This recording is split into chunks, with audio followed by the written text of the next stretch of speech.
Hello class 11th. This is second chapter of your syllabus, the address, and as you know that we were discussing about a daughter who goes in search of her mother's belongings after the war in Holland.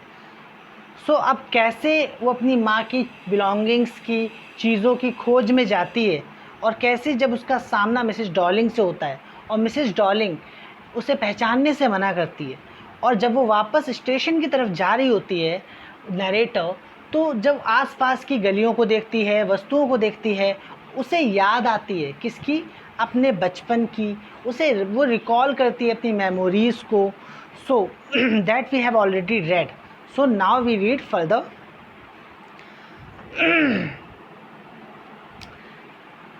After my first visit in vain to Mrs. Darling's house, I decided to try a second time. So station जाते वक्त जब वो इन सब चीज़ों के बारे में याद कर रही थी, तो वो डिसाइड करती है कि हालांकि उसकी पहली जो विज़िट थी मिसेस डॉलिंग के घर में वो व्यर्थ चली गई थी. वेन माने वेस्ट. तो पहली विज़िट वो बेकार चली गई थी. मिसेस डॉलिंग ने तो उसे पहचानने से ही मना कर दिया. But I decided to try a second time. लेकिन वो डिसाइड करती है कि वो दूसरी बार प्रयास करेगी. Now a girl of about 15 open the door to me.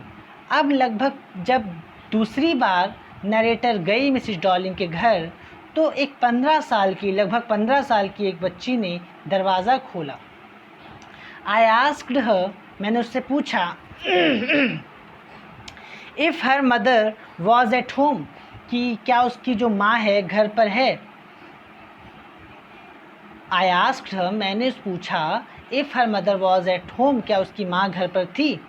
No she said, उसने कहा नहीं. My mother is doing an errand, मेरी माँ, my mother is doing an errand, मेरी माँ कुछ काम कर रही है, कुछ संदेश दे रही है. नो मैटर, कोई बात नहीं. आई सेड, मैंने कहा, I will wait for her, मैं उसका इंतज़ार करूँगी.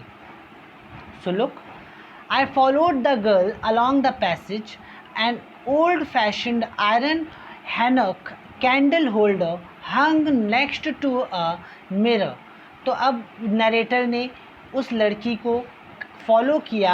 वो लोग एक पैसेज में से गुजरे जहाँ पर एक ओल्ड फैशन कैंडल होल्डर लटका हुआ था मिरर के बगल में. We never used it because, अब देखो उस कैंडल होल्डर को नरेटर पहचान गई. वो कहती है कि हमने कभी भी उसका इस्तेमाल नहीं किया. Because it was much more cumbersome than a single candlestick, कि वो ज़्यादा बोझिल था, ज़्यादा पुराना था, ज़्यादा भारी भरकम था than a single candlestick. Okay, so लो, वोंट यू सिट डाउन. अब वो लड़की कहती है क्या तुम नहीं बैठोगी. आस्क द गर्ल, उस लड़की ने कहा. She held open the door of the living room and went inside past her. वो लिविंग रूम का दरवाज़ा पकड़े खड़ी रही. And went inside past her, फिर उस बाद में उसके अंदर चली गई. मतलब she held open the door of the living room and went inside past her, उसने लिविंग रूम का दरवाज़ा खोला और अंदर आ गई. I stopped horrified, I was in a room. अब हॉरिफाइड इसलिए बोला जा रहा है क्योंकि उन सब चीज़ों को देखकर वो पुरानी यादें कर रही है. जब उसकी माँ थी, ये सब चीज़ें उसे उसकी माँ की याद दिला रही हैं. ठीक है. I was in a room, अब जब वो कमरे में आई थी. आई न्यू, वो जानती थी. That and did not know. So I was in a room, I knew and I did not know. अब देखिए इसका मतलब क्या है कि मैं कमरे में थी, मैं ये जानती थी, और मैं ये नहीं जानती थी. इसका मतलब है जब वो कमरे में आती है तो वो सारी चीज़ें जो उसकी माँ से संबंधित हैं, उन चीज़ों को देखकर वो पुरानी यादों में खो जाती है. तो प्रेजेंट में जहाँ वो है वहाँ होकर भी वो वहाँ नहीं होती, क्योंकि वो अनकॉन्शियस जैसी हो जाती है. उसका जो अवेयरनेस है वो ख़त्म हो जाता है और वो पूरी तरह से यादों में खो जाती है. I found myself in the midst of things I did want to see again, but which oppressed me in the strange atmosphere. So I found myself in the midst of things. मैंने खुद को कई वस्तुओं के बीच में पाया. I did want to see again, मैं दोबारा इन सबको देखना चाहती थी। But which oppressed me in the strange atmosphere, लेकिन इन्हीं चीज़ों ने मुझे इस अजीब से एटमॉस्फेयर में मुझ पर अत्याचार किया, ऑप्रेस किया। अत्याचार ऑप्रेस करना मीन्स कि मतलब इन सब चीज़ों को देखकर जो नरेटर है उसे बहुत तकलीफ़ हुई, दुख हुआ। और because of the tasteless way everything was arrange, अब यहाँ बताया जा रहा है कि हर चीज़ को सही से अरेंज नहीं किया गया था। टेस्टलेस वे का मतलब हर चीज़ को जहाँ रखना चाहिए वहाँ नहीं रखा गया था, उल्टी सीधी तरीके से अरेंज किया गया था। और because of the tasteless way everything was arranged, because of the ugly furniture और द मगी स्मेल मीन्स सीलन वाली स्मेल, डैट हंग देयर, कि जितनी भी चीज़ें वहाँ पे टंगी हुई थी वो सही से अरेंज्ड नहीं थी। वहाँ पे का जो फर्नीचर था वो भी बहुत ख़राब लग रहा था और वहाँ से सीलन की स्मेल आ रही थी। आई डोंट नो, मैं नहीं जानती, but I scarcely dare to look around me, लेकिन बहुत मुश्किल से ही, स्कैर्सली मीन्स बहुत मुश्किल से ही जो नरेटर है वो हिम्मत कर पा रही थी अपने चारों ओर देखने की। The girl moved a chair, उस लड़की ने जो चेयर है वो मूव की, मतलब चेयर उसने मूव की मेरी तरफ की। आई सेट डाउन, मैं बैठ गई। And stared at the woollen table cloth, और मैं एक वूलन टेबल क्लॉथ को घूरने लगी। आई रब्ड इट, मैंने उसे रब किया अपनी फिंगर्स में। My fingers grew warm from rubbing, और रबिंग करने की वजह से जो मेरी फिंगर्स थी वो गर्म हो गए। आई followed the lines of the pattern, मैंने उस टेबल क्लॉथ पर जो लाइन्स बने थे उस पैटर्न को फॉलो किया। Somewhere on the edge there should be a burn mark that had never been repaired. Somewhere on the edge, अब देखिए ये टेबल क्लॉथ भी उसकी माँ का रहा होगा, तभी वो कह रही है, उसे याद है कि इसके एज पर कहीं पर एक बर्न मार्क था, कहीं एक जले का निशान था जो शायद कभी भी रिपेयर नहीं किया गया था। My mother will be back soon, अब वहाँ पे सेट द गर्ल, वो लड़की कहती है कि मेरी माँ जल्द वापस आ जाएगी। I have already made tea for her, मैंने पहले ही उसके लिए चाय बना दी है। Will you have a cup, क्या तुम एक कप चाय लोगी? थैंक यू, नरेटर कहती है thank you. I looked up, मैंने देखा। The girl put cups ready on the tea table, जो लड़की थी उसने टी टेबल पर कप्स को रेडी करना शुरू किया। She had a broad back, उसका भी जो वो she had a broad back just like her mother, उसकी मदर की तरह वो भी ब्रॉड बैक्ड थी। She poured tea from a white pot, उसने वाइट पॉट से जो टी है निकाली। All it, she poured tea from a white pot, all it had was a gold border on the lid, और उस pot की जो लिड है, ढक्कन था, उसमें उसका जो बॉर्डर था उसमें वो गोल्ड था। So I remembered she opened a box and took some spoons out. अब देखिए, I remembered, all it had was a gold border on the lid. I remembered, तो मुझे याद था कि उस जो टी पॉट था उसके लिड पर का जो बॉर्डर था वो गोल्ड था। She opened a box, उसने बॉक्स खोला। And took some spoons out, और कुछ स्पून्स बाहर निकाले। That's a nice box, ये बॉक्स जो है अच्छा है। I heard my own voice, मैंने अपनी आवाज़ सुनी। इट वॉज स्ट्रेंज वॉइस, काफ़ी अजीब आवाज़ थी। एज दो each sound was different in this room, क्योंकि इस कमरे में हर साउंड बहुत डिफरेंट नज़र आ रहा था, डिफरेंट लग रहा था। तो ऐसा क्यों था? उसे अपनी आवाज़ें डिफरेंट इसलिए लग रही है क्योंकि वो अनकॉन्शियस सी हो गई है। वो जहाँ पर है वो है नहीं वहाँ पर, बेसिकली वो क्या बोल रही है, वो क्या बात कर रही है, उसे कुछ समझ नहीं आ रहा, क्योंकि अब वो यादों में खो गई है इन सब चीज़ों को देखकर। दैट्स वाई वो कह रही है कि जो भी उसकी आवाज़ें आ रही हैं, जो भी वो बोल रही है, वो अंदर से जो बोल रही है उस पर उसका काबू ही नहीं है। ठीक है। So oh you know about them, अच्छा तो तुम इनके बारे में जानती हो। She had turned round and brought me my tea, she laughed. So देखिए, अब उसने क्या किया, she had turn round me, वो जो लड़की है मेरी तरफ मुड़ी, मेरे लिए चाय लाई। शी लाफ्ड, वो हंसती है और कहती है my mother says it is unique, मेरी माँ कहती है कि सब चीज़ें एंटिक हैं। We have got lots more, हमारे पास ऐसे बहुत से कर्टली वगैरह हैं। She pointed round the room, उसने रूम के चारों ओर पॉइंट करते हुए मुझे बताया। सी फॉर योर सेल्फ, खुद ही देख लो। I had no need to follow her hand, मुझे उसका हाथों के इशारे की ज़रूरत नहीं थी। आई न्यू, मैं जानती थी। विच थिंग्स शी मेंट, किन चीज़ों से उसका मतलब वो किन चीज़ों की तरफ इशारा कर रही है। I just looked at the still life over the tea table, मैंने बस टी टेबल के ऊपर जो स्टिल लाइफ इसलिए बोला जा रहा है, वो सारी चीज़ें जो वस्तुएं कैसी होती हैं, नॉन लिविंग होती हैं, लेकिन अभी उस सब में उसे लाइफ नज़र आ रही है। लाइफ क्यों? क्योंकि उसमें वो सारी चीज़ें कहीं ना कहीं उसकी माँ की यादों से जुड़ी हुई हैं। तो वो कहती है I just looked at the still life over the tea table, as वो बस देखती रही उन्हीं सब बिलोंगिंग्स को जो उसकी माँ से रिलेटेड थे और अपनी माँ को याद कर रही थी वो। As a child I had always fancied the apple on the pewter plate. Pewter means कांसा, एक प्रकार का मेटल होता है। कि बचपन से ही मुझे बहुत अट्रैक्टिव लगता था जो कांसे की प्लेट में जो एप्पल मुझे बहुत पसंद आता था। ओके, सुनाओ look.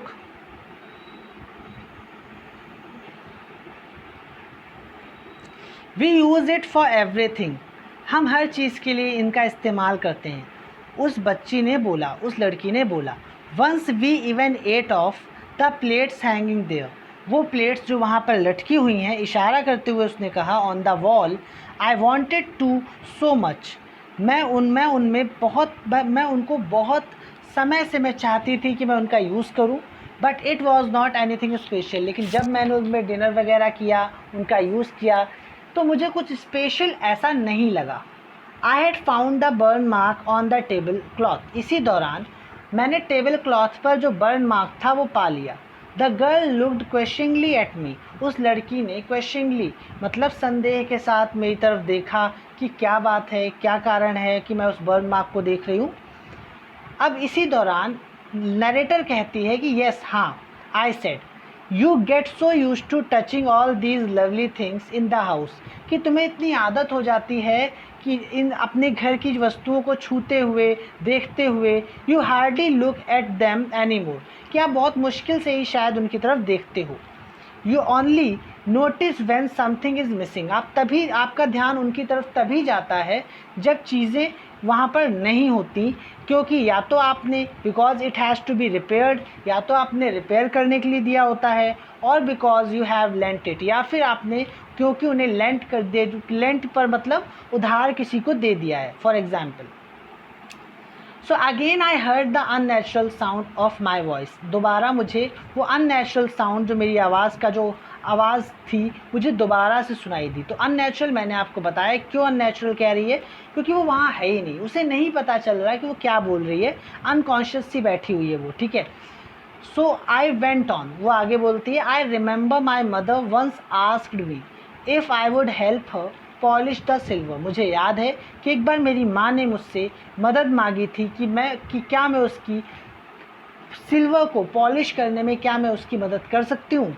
It was a very long time ago, बहुत पुरानी बात है, and I was probably bored that day और perhaps I had to stay at home because I was ill, कि शायद मैं बहुत उस दिन बोर हो रही होंगी, या फिर शायद मैं बीमार रही होंगी, इसीलिए मैं घर पे रही होंगी, और इसीलिए शायद मेरी माँ ने मुझे उस पॉलिश करने के लिए कहा, सिल्वर पर पॉलिश करने के लिए कहा। So as she had never asked me before, क्योंकि उसने इससे पहले कभी मुझसे नहीं कहा था। I asked her which silver, मैंने उससे पूछा कौन सी silver. She meant and she replied surprised that it was the spoons, forks and knifes of course. अब उसने जब रिप्लाई दिया तो उसे सुनकर मुझे बहुत आश्चर्य हुआ कि जो जिन फोक, नाइफ्स और स्पून्स में हम खाते थे, जिनके साथ हम खाते थे, वो सारे बर्तन वो सब सिल्वर के थे, और उन्हीं में पॉलिश करने को वो कह रही थी। And that was the strange thing, I didn't know the cutlery we ate off every day was silver. और ये बहुत ही अजीब बात थी कि जिन चीज़ों में मैं खाना खाती थी मुझे नहीं पता था वो सब सिल्वर की थी। द गर्ल लाफ्ड अगेन, वो जो लड़की है दोबारा हंसने लगी। I bet you don't know it is either. I looked intently at her, मैंने उसकी तरफ देखा, उस लड़की की तरफ देखा और कहा तुम्हें भी शायद पता नहीं होगा। व्हाट वी ईट विद, अब वो लड़की कहती है कि अच्छा कि जिससे हम खाते हैं उनके बारे में। वेल डू यू नो, तो अब दोबारा से नरेटर कहती है क्या तुम जानती हो कि तुम जिसमें खाते हो वो बर्तन कैसे हैं। शी हेजिटेटेड, अब वो थोड़ी हेजिटेट हुई। Hesitate means to be reluctant, कि थोड़ा सा उसने इग्नोर करते हुए, मना करते हुए, हेजिटेट होते हुए, संकोच करते हुए। She walked to the sideboard जहाँ पे ड्रॉवर वगैरह लगे थे, and wanted to open a drawer, उसने वो ड्रॉवर खोला और आई विल लुक, और कहती है कि मैं देखूँगी, इट इज़ इन हेयर, वो यहीं पर है। इसी दौरान आई जम्प्ड अप, जो नरेटर थी वो तुरंत उठ खड़ी हुई। शायद वो नहीं देखना चाहती थी उस कटलरी को, हालांकि यहाँ पर उसने कहा है कि I was forgetting the time, कि समय बीत रहा था, मैं भूल गई थी। I must catch my train, मुझे अपनी ट्रेन पकड़नी है, ये बात वो कहती है, लेकिन शायद वो नहीं दोबारा से सामना करना चाहती थी उन यादों का, उन चीज़ों का जो उसकी माँ से जुड़ी हुई हैं। She had her hand on the drawer, अब उस लड़की का जो हाथ था ड्रावर पर ही था। Don't you want to wait for my mother, क्या तुम मेरी माँ का इंतज़ार नहीं करना चाहती हो। नो आई मस्ट गो, नहीं मुझे जाना चाहिए। I walked to the door, the girl pulled the drawer open. No I must go, नहीं मुझे जाना चाहिए। I walk to the door, मैं दरवाजे तक गई। The girl pulled the drawer open, उस लड़की ने वो ड्रावर खोला। I can find my own way, और मैं अपने रास्ते जा रही थी। As I walk down the passage, और जब मैं पैसेज से गुजर रही थी, I heard the jingling of spoon and forks, मैंने स्पून और फोक्स की आवाज़ सुनी। At the corner of the road के कॉर्नर पर। I looked up at the name plate, मैंने नेम प्लेट की तरफ देखा, उसमें लिखा था Marconi street. It said I had been at number 46, मैं हाउस नंबर 46 पर ही थी। द एड्रेस वॉज करेक्ट, वो एड्रेस सही था। But now I didn't want to remember it any more, लेकिन मैं अब उस एड्रेस को याद नहीं रखना चाहती थी। I would not go back there because the object that are linked in your memory with the familiar life of former times intently lose their value when severed from them। अब वो कहती है कि जो ऑब्जेक्ट हैं, जो वस्तुएं हैं, जो आपकी यादों से जुड़ी हुई हैं, जो आपसे परिचित है और बहुत पुराने हैं, एक समय आकर उनकी वैल्यू भी ख़त्म हो जाती है, क्योंकि वो जिन लोगों से जुड़े हैं वो लोग ही नहीं रह जाते। You see them again in strange surroundings and what should I have done with them in a small rented room. अब आगे वो कहती है कि मैं छोटे से रेंटेड रूम में इन सब वस्तुओं का क्या करूँगी। Where the shreds of blackout paper still hung along the windows, जहाँ पर जो श्रेड्स हैं ब्लैक आउट पेपर जो फटा हुआ पेपर है, जो विंडोज़ में जो पेपर लगे हुए हैं, जिनके श्रेड्स टुकड़े चिथड़े पड़े हुए हैं। And no more than a handful of cutlery fitted in the narrow table drawer, कि मेरा जो ड्रावर है उसमें एक मुट्ठी कटलरी भी फिट नहीं आती, तो मैं इन सब चीज़ों का क्या करूँगी। I resolve to forget the address, मैंने मन बना लिया कि मैं इस एड्रेस को भूल जाऊँगी। Of all the things I had to forget, जितनी भी चीज़ें मुझे भूलनी हैं, that would be the easiest, उनमें से सबसे आसान यही रहेगा। So with this we come to end of this lesson. I hope you liked it. If you have any problem then you can ask me in the doubt section. Thank you.